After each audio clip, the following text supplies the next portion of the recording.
This is New Mexico United Black and Yellow Report, hosted by the KRQE Sports Department. Hello and welcome to the Black and Yellow Report, where we have everything you need to know about New Mexico United. In this week's edition, we will once again get to know a United player and, of course, talk about their next matchup. But up first, let's talk about last Saturday. Yeah, Jared, riding back-to-back victories, United headed back into USL Jägermeister Cup play, taking on rival Phoenix Rising. And as our Brad Benson shows us, it was a tough finish for the Black and Yellow. Brad. Thanks, guys. Yeah, a lot of things went really well for United. They scored 3 goals in a third consecutive match and improved their standings inside of group play, but it was definitely not the ending that they were hoping for. United Game Highlights, sponsored by Winrock Town Center. Once again, United started things off with a bang. Mukwele Akale with the free kick at the top of the box, and he goes for the goal. A shot to the upper right corner gave New Mexico a 1-0 lead in the 13th minute, in what was the first of many goals this match. The next came in the 40th minute as United committed a penalty in the box. Phoenix was rewarded with a PK, and they took advantage, and they stayed on the attack. As just a few minutes later in first half stoppage time, the cross towards the center of the box was too much to handle for Alex Tambakis, but it would be a big second half for the Black and Yellow. In the 56th minute, United created some big separation. Cliff Gloucester sent a chip right to Luis Fernando, making it look too easy as he nets his second goal in 3 games. And not done yet, Akale comes up with a big interception, and the ball finds an uncontested Mackenzie Gaines, who makes Phoenix pay. But Rising not going away without a fight, as they would go on to get the equalizer off of a corner. This match was all tied at 3 after regulation, so the game went to PKs, and it was not a good start for New Mexico. Each of their first 3 attempts were blocked by the Phoenix keeper, and Rising went on to convert of 3 of their own to win the match in PKs 3-2. Now to look at stats from this matchup, Phoenix almost doubled up United's expected goals, but that's partially because Rising just simply got off more shots on goal than United. New Mexico controlled possession like they always do, but almost had 3 times the amount of interceptions, which is almost never the case.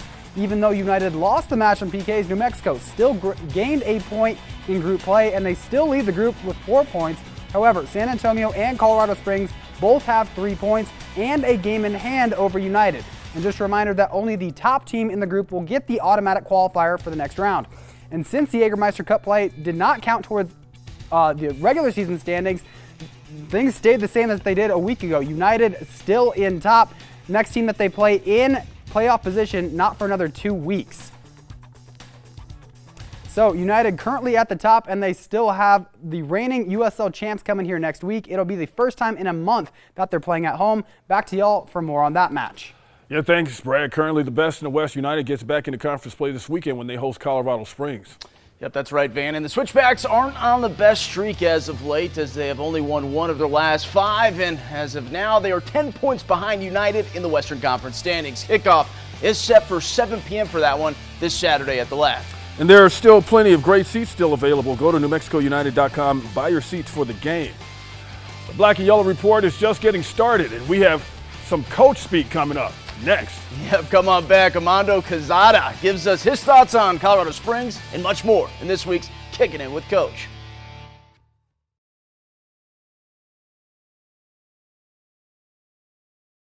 It's time to kick it with Coach Armando Quezada, sitting in for Dennis Sanchez, who happens to be the head coach of New Mexico United. Oh, Coach just gave you the duties, huh? How did that go? You're going to the... Yeah, I just follow orders.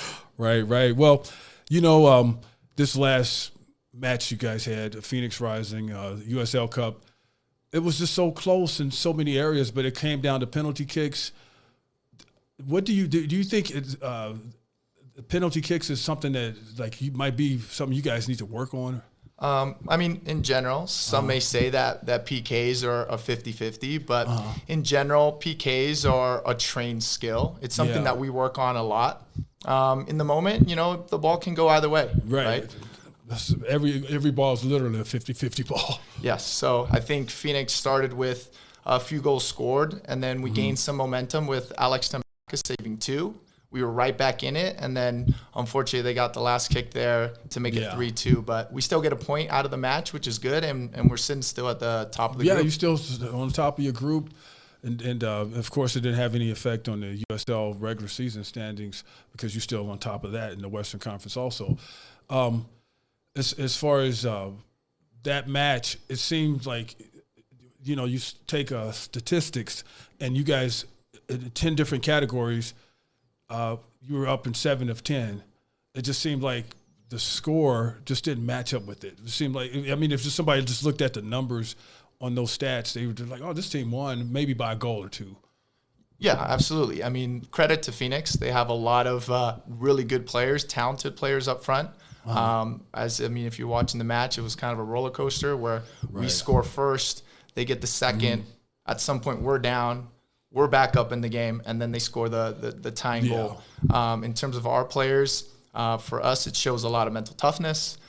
We've had some really good momentum, some good results against back in Irvine, and then in our second to last match, we scored 3 goals again, right? So we had some momentum going into Phoenix. Unfortunately, we couldn't get the win, but I think we're still in a good position with our group. Speaking about being in a good position, now you return to just regular season play, and you got Colorado Springs.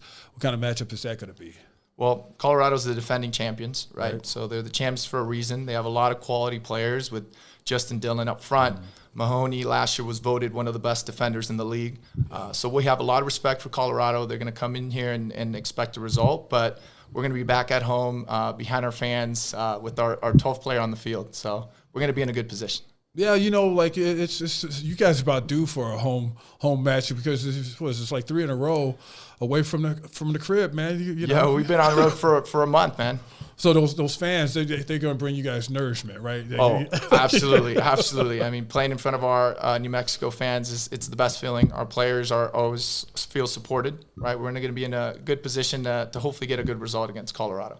And going back to Colorado, you were talking about some of the talent on their squad, but you guys, you know, when in the offseason, coach was able to bring in some of the players that fit well into what he's doing.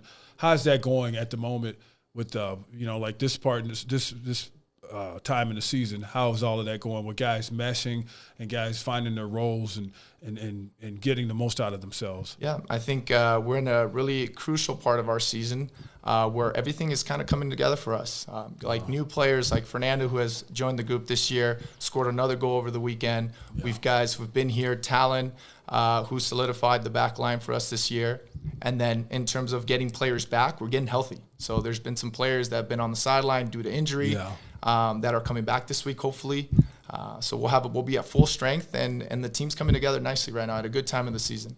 Would you say, you know, you talked about the players coming back, and you guys, the 2 weeks leading up to this last game that you had, would you say that the guys coming back is partly responsible for the goal explosion? I mean, because you guys were those 2 matches, you know, you get 3 goals and a clean sheet in both of those. That was impressive. Well, just overall over the last 3 games, we've scored 9 and it's conceded only 3. So that's a good goal differential for us. I'm saying guys that have not been on the field for a few weeks are coming back now. So we're going to have even more support coming into the weekend. That's right. You did. It was a 3-3 draw for this last match, and I was shorting you guys a goal. I was thinking about the PKs. You know, That's right. Is there a area where you feel like, okay, well, we still can work on this area? Yeah, absolutely. I think in terms of what we're going to see against Colorado, Colorado has shown this season that they're good in transition on the counterattack. They have really dynamic players, something that we've given up a few goals this season in transition. It's something that we've highlighted in film and that we work on in training. It was definitely much better against Phoenix and overall the last few games. But it's something that we focus on, something that we train today as well. Transition and counterattacks, being better in a better position to defend those goals. All right, New Mexico United assistant Armando Quesada, thank you for your time. Yeah, I'm happy to be here. All right, that's a wrap. Plenty of more Black and Yellow Report coming back on the other side. Welcome back. Each week on the Black and Yellow Report, we will highlight a player from the main team and sometimes the academy. Yep, that's right, Van. In this week's New Mexico United player profile, we will showcase one of the Black and Yellow's top players on the academy roster. He even got called up with United and saw some USL action. Let's get to know 17-year-old Bodie Ford. Hi guys, I'm Bodie Ford, and wait, what did you say exactly?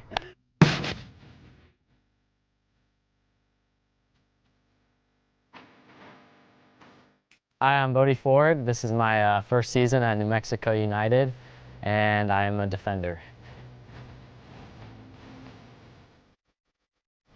Yeah, so I actually was doing preseason, a little bit of preseason in Tucson with another team, and we played against New Mexico. And then they saw me play against them, and then from there they wanted me to come out and come out on trial and play with them, and then I mean the rest is history.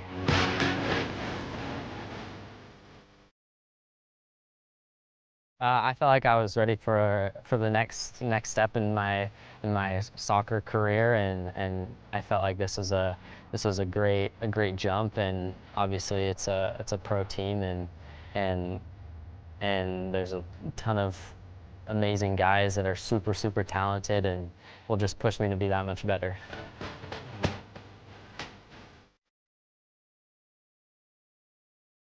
Right now, I think I'm just taking it one step at a time. I still have my college eligibility just because I signed an academy contract. So obviously just taking that one step at a time and see where things take me.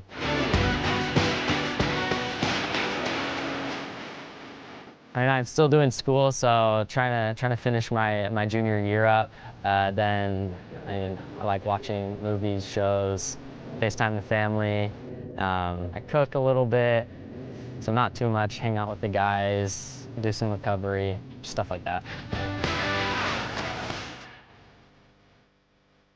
I could always go for some good ice cream or cookies. I have a little bit of a sweet tooth.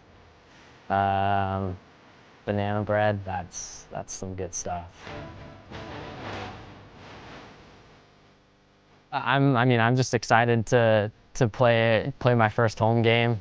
I still don't know too much about playing at home, but I'm just excited to experience that.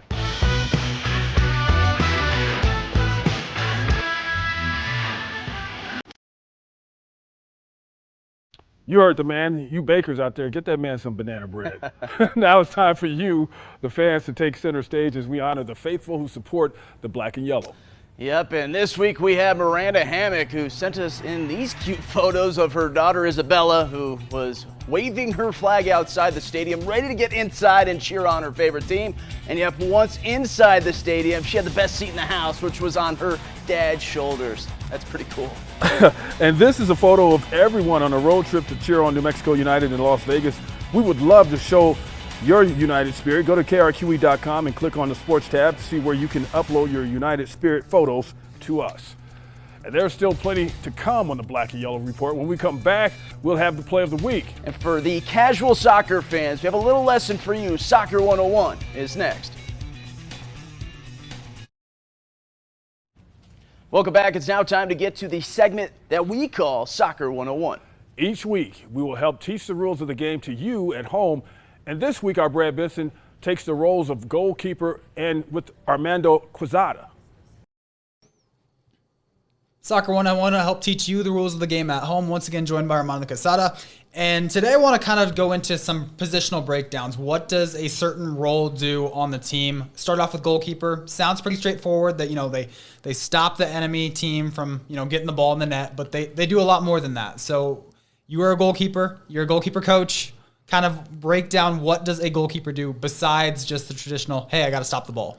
Yeah, well, that's the number one objective. I always tell our goalkeepers, doesn't matter how you do it, just make sure you save it, right? There's different ways of doing that. But in the modern game, you're asking the goalkeeper to play with their feet, which that means when the defender passes back to them, instead of a simple clearance like we used to see in the old days, we're asking our goalkeeper to pass it to a defender or place a precision pass forward.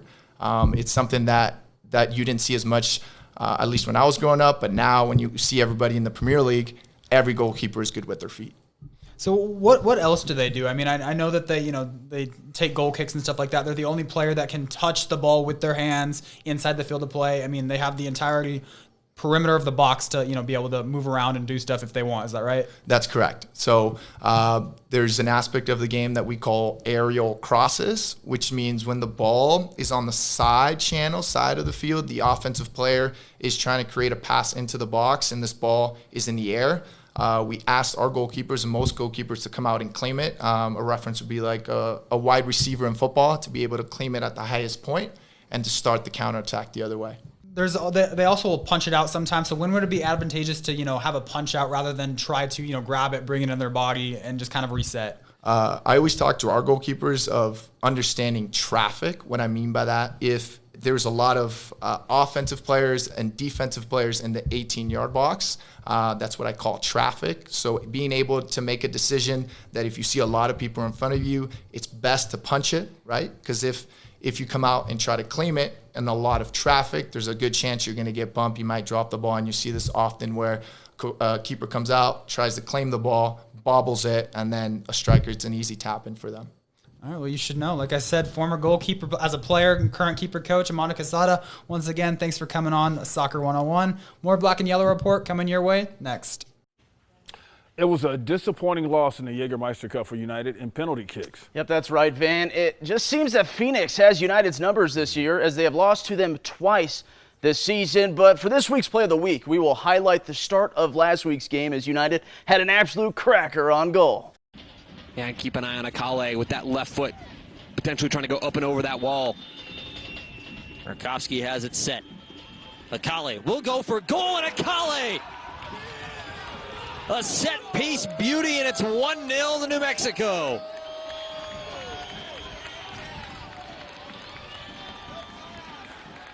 Akale soaking in the booze from the Phoenix Rising faithful out here at 38th and Washington.